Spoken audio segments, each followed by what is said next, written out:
Does that work? Whee! Works. Cool. I don't have any water. Not ideal.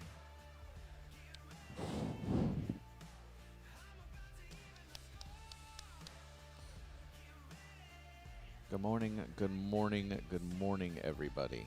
Hello, hello, hello. Okay. All right, so everything seems to be working just fine. Good morning, everybody. Welcome into the Good Friend Tennis Center. I am Mike Cation. We are live. We're having some fun this morning as we get ready for our doubles final. Hach and Miguel Angel Reyes-Varela taking on Jaziri and Rola. It's going to be followed by our two singles semifinals, Bjorn Fratangelo, Christopher Eubanks, Michael Mmoh, and Daniel Altmaier. So that's what we've got for you here on a fun day in beautiful Knoxville, Tennessee. It's a little chilly today. Came in and it was 35 degrees, I think. Not great. That is a little bit on the chilly side. But you know what? It's fine. We're dealing with it. This is, I mean, I like the cold weather. I love the cold weather. It's great. We can handle it. Yeah, so it's going to be a fun day. There's no doubt that at least one of these semis is going to be pretty elite, I think. What's also unique about today is that it's also homecoming weekend, I suppose I should say, homecoming weekend here in Knoxville. And what that means is it's the first couple matches, the doubles final and then the singles semifinal between Fratangelo and Eubanks, will have a good crowd. Once we get to right around 2:30 local time, give or take a little bit, that's when everybody is going to leave to go to the football game. It's Tennessee versus number one Georgia. And yes, this will be American football for those of you over in Europe.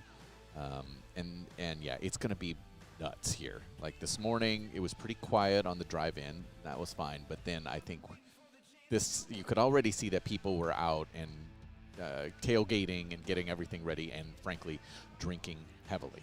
God bless them. Because that's the way to go for a match like that, a game like that, I suppose. Lots of Georgia fans out here. Obviously, the Tennessee fans. Let me tell you about my night last night. So last night, I'm trying to sleep. It's about 11:45, and then my neighbors are there, and it's in the room next to me, right? So all of a sudden, they start screaming at each other, and like the guy is just sitting there, just like, you know, you put your hand to my face, implying that she had slapped him and hit him. And so they're just screaming and slamming the bathroom door left and right. So I had actually call security last night and be like, yo, there's some physical violence that might be happening next door. So that was not fun. That was not a really enjoyable night here in Knoxville. But we're good. We've got some coffee this morning, so everything seems to be just fine. Let's take you through as well. We have some... as Ian is stopping by, he's got some introductions to do here in just a couple minutes. But in terms of our matches today, let's take you through, first off, what we've got in terms of the Australian Open Wild Card Challenge race. Of the three Americans that are going to be playing here today, only one of them still technically has the outside shot at the wild card, and that is Michael Mmoh. There are really only four people who are left who are in that race. Three of them will be with us in Champaign next week, one in Europe, and that's Maxime Cressy, who will be in a final tomorrow. He takes on Oscar Adi. That is a pretty important match for him. If he wins that, gets 80 points, really very much in the thick of it. Right now, your leader, though, is Stefan Kozlov, 135 points. J.J. Wolf's at 128. The only thing that separates them is the fact that Koz did win one match here this week, so he's just that little bit ahead. You've also got Michael Mmoh, who right now has 58 points. He has to win today to to have a shot, you would think. Theoretically, mathematically would be alive with a win if he loses today. Mathematically, but really kind of out of things if he loses today. So yeah, it's a 4-person race, and I think the draw come out today or tomorrow in Champaign. I know qualies will be, I think the draw comes out today for Champaign, so that will be quite interesting to see where Wolf and Kozlov specifically are going to fall. Maxime Cressy is just going to be over there by himself in Europe doing his own thing, and frankly could win 2 titles and get there, which would be quite a thing for Maxime. But yeah, he's playing two events that are eligible for that wild card and already in 1 final. Today, in terms of the singles matchups that we've got, Bjorn Fratangelo and Christopher Eubanks as the 3rd meeting for the 2 of them. They did play here in 2018 in Knoxville, in the same round, in fact, in the semifinals, with Bjorn Fratangelo coming through that one in straight sets. Christopher has been serving incredibly well today and throughout the week. He's been fantastic. He's really been able to get himself out of some real trouble, specifically in the Soweto Go match. And then yesterday in that tiebreak, he just continued to apply pressure and found his way through the tiebreak, 3-6 over Harrison. Fratangelo probably had his easiest match of the week against Emilio Nava. We talked to him right afterwards, and he basically just said he knew kind of what to expect from Emilio, who's still very young and learning and developing his game. And it kind of showed yesterday. It was one of those matchups that, I don't know, it felt very veteran versus younger player. And Fratangelo, just the variety that he's able to bring to the court, I think, kind of pushed him through. So it'll be Fratangelo Eubanks, a 2-1 edge for Fratangelo over the years. A reminder before we talk about this second semifinal that if you have any questions right now, you can just pop them into the chat. We will answer them on the air for you. After that one, so sometime around kickoff for the football game, it'll be Michael Mmoh and Daniel Altmaier. Now, Mike is a 2-time champion here in Knoxville. The courts, as bouncy as they are, seem to suit his game very, very well. His movement obviously has been key. It's going to be a tough one today. Daniel Altmaier served just huge yesterday against Jack Sock in that 3-set win. And I think what's going to be kind of interesting is Altmaier, in terms of the service games yesterday, he had 10 holds to love in the 16 service games. It's a pretty ridiculous number, right?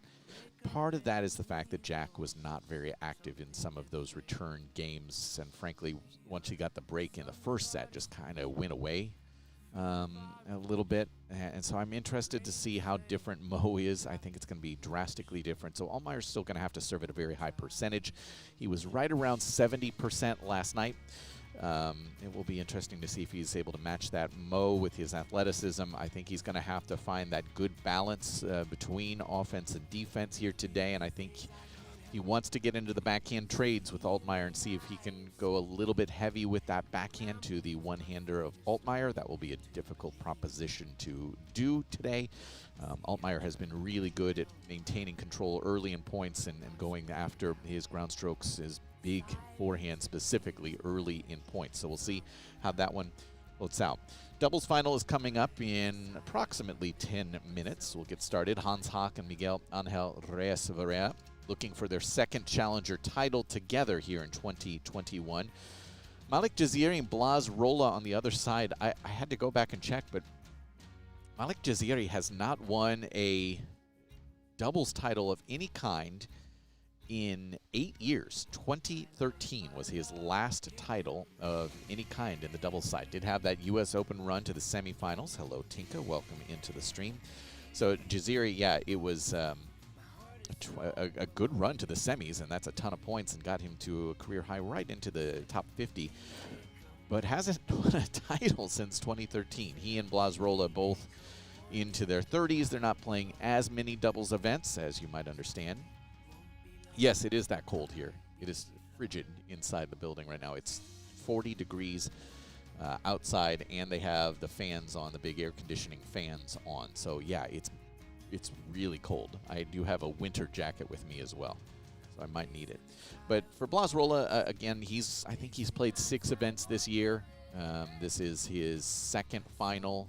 won a title with the other Blas. The Blas is Blazai? Did we just say Blas? The Blas? With Blazkovčić. Well, I think I saw yesterday. I assume that means that maybe... No, that wasn't Blazkovčić. Who was that? Yeah, I'll have to think about that. I'll have to put that in my memory bank to remind myself who that was. Oh, gosh, it's right on the tip of my tongue. Anyways, Rola does have one title earlier this year. Just hasn't been playing too many doubles, but very talented. He and Chase Buchanan, former Ohio State Buckeye, they were very talented together. I believe won 4 challenger titles together. NCAA run as well for Blas and Chase. So it'll be a fun one. Malik Jaziri, what he can do with his hands is going to be a lot of fun today. And we'll just kind of see 2 more, I guess, non-traditional doubles players against Hans Hach and Miguel Angel Reyes-Varela. They don't have the biggest serves, but they are obviously very talented with what they do in terms of the angles and positioning. So that doubles final starting in 7 minutes. Fratangelo, Eubanks, Mmoh, and Altmaier. The plan right now is to do a 1 o'clock singles final tomorrow here. Yeah, I mean, I don't know. I honestly don't know what the answer is for two Blases. You got Blazai, Blazes, Blaz. I don't know. Lots of different options. Champagne's next week.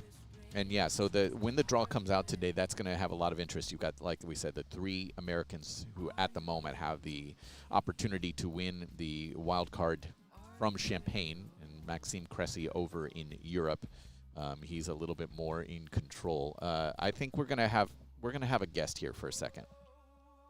This is going to be a unique opportunity to join us on the pregame show.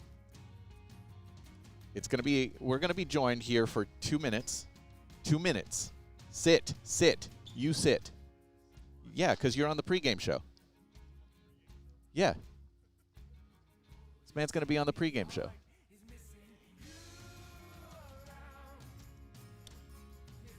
Okay. Fair enough. Put that on. We'll put the camera on you. Remember, yes, it's on the YouTubes and everything. All right, let's bring up your microphone. Hi, you hear me? I can hear you, yep. That's Philip Gresk. Look at that very attractive man right there. Beautiful, huh? Yeah. So people are watching this, so try to be polite, all right? I'll behave. I'll make sure to behave for you, Mike. This is the coach for Christopher Eubanks, a very decent human being as well. How are you feeling? I'm feeling great, man. We're ready to play today. A big match against Bjorn coming up. We actually gave him a ride over to the courts. Okay. I wasn't a fan of that. They wanted to ride with us. I was like, oh, can't be giving rides to our opponents. But, it's all good. We're good friends with Bjorn. It's going to be a good match. We're looking forward to it. Good end to the year. Last tournament right so far, and hopefully we can take it all the way. But listen, you're a big NBA guy. Big NBA guy. I mean, it's a big sports fan in general. I know, but my point being, like, in the NBA nowadays, I mean, you just kind of have that friendly rivalry on court. Nah. You're beasts, but you're playing in like USA basketball events together. I mean, it's okay. Bjorn's a good guy. He is. But I'm more of a selfish kind of. Tennis is a selfish sport. It's you're out there alone. So to me, you got to be a little selfish in tennis. Basketball's a team sport, so you can kind of get along with the guys a little more. I feel like, but. It's all good. Bjorn's a good friend of ours, and we're ready to battle him today. You are coach for Christopher Eubanks. You've also obviously were teammates. You are very close friends. Yes, we are. How do you balance that?